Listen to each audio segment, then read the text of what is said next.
Hello, my name is Melissa Brett. My husband John and I own and operate Welden Hardware here in the center of Simsbury on Station Street. Spring is a time where we all deal with not only melting snow and mud, but mice. There are many products that you may see on store shelves for taking care of these little pests, but it can be confusing, and that's what I'll be sharing with you today. First of all, you should try to eliminate any mouse issues you have in your home or office. Rodents can lead to aggravated asthma as well as spreading diseases, such as salmonella and trichinosis. Mice can also be very destructive. They can eat through cardboard, wood, plaster, and even plastic. We have seen them gnaw through electrical wires in houses, cars, and lawnmowers, causing hundreds of dollars of damage and potential electrical fires.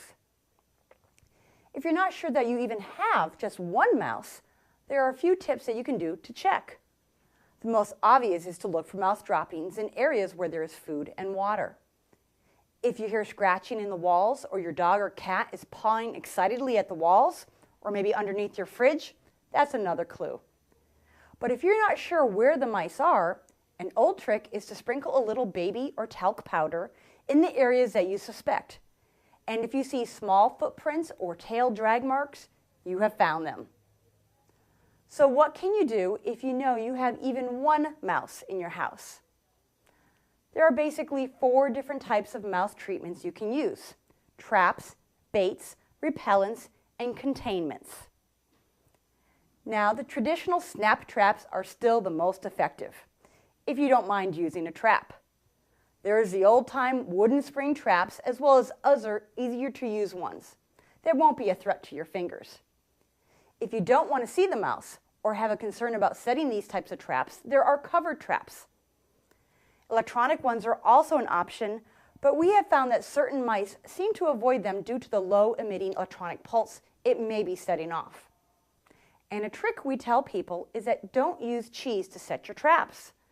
Use a large nut coated in peanut butter. The peanut butter will attract the mouse, but the nut will give a little substance for it to set the trap off. Now, if you don't want to set a trap, or you won't even see them, there are mouse baits and poisons available. The traditional green pellets have been voluntarily discontinued by manufacturers last year due to the claims that they have posed risks to children, pets, and wildlife. But there are other forms of baits still available on the market. Many of them now are in the form of a small block, so the mouse needs to nibble on the bait in order to eat the poison. And many of them are weather resistant, so you can put them in your garage, shed, or porch. A newer area of mouse removal is repellents. Now, traditionally, a cat is the best form of a repellent, but for those who don't have a cat, repellents come in many forms. The least odorous ones we know of is called Mouse Magic. This product is an all-natural and can last up to 30 days.